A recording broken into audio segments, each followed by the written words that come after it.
اکثر و بیشتر امتحان میں دے دیا جاتا ہے اپنے والد کے پاس خط لکھنے کو یا اپنے بھائی کے پاس خط لکھنے کو، تو بچے کنفیوز ہو جاتے ہیں کہ بھائی خط کیسے لکھیں گے۔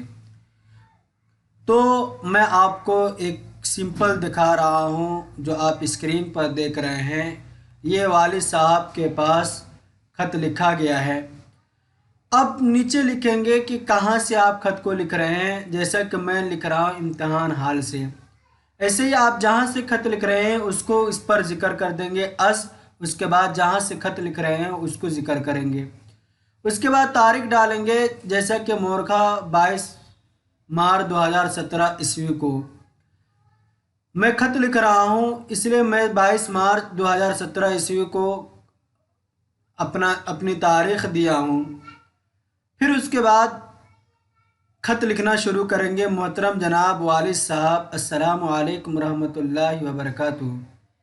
خدا کے فضل و کرم سے میں یہاں خیریت سے ہوں، امید ہے کہ آپ بھی بخیر و عافیت ہوں گے، لیکن ضروری ہے کہ ان دنوں میرا میٹرک کا امتحان چل رہا ہے، اس لیے میں امتحان کی تیاری میں مصروف ہوں۔ آپ کی دعا سے انشاءاللہ کامیاب ہو جاؤں گا۔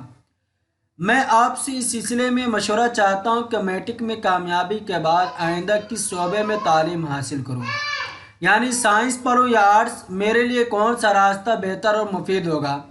آپ سے گزارش ہے کہ آپ اس سلسلے میں میری رہنمائی کریں، عین و نوازش ہوگی۔ پھر اس کے بعد فقط لکھیں گے العارض، اس کے بعد طالب دعا لکھیں گے، اس کے بعد اپنا نام لکھیں گے، جو آپ کا نام ہوگا وہاں لکھ دیں گے، اور کن کے پاس لکھ دیں گے۔ جیسا کہ ہمیں یہ خط کو بھیجنا ہے نیو کریم گنج گیا کے اندر، تو ہم نے اس کو لکھا ہے نیو کریم گنج گیا کے اندر، کن کے پاس بھیجنا ہے، رفر دوسی کے پاس بھیجنا ہے۔ ایسے ہی آپ کو اس کو لکھ دیجئے گا، اپنے والد صاحب کا نام نیچے میں ذکر کیجئے گا اور اپنا ایڈریس نیچے میں ذکر کیجئے گا۔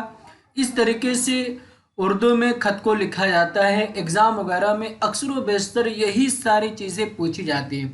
یہ امپورٹنٹ ہے، آپ لوگ اس کو بغور پڑھیے، پھر اس پر مشق کیجئے، خوب مشق کیجئے، انشاءاللہ اس سے آپ کو بہت زیادہ فائدہ حاصل ہوگا۔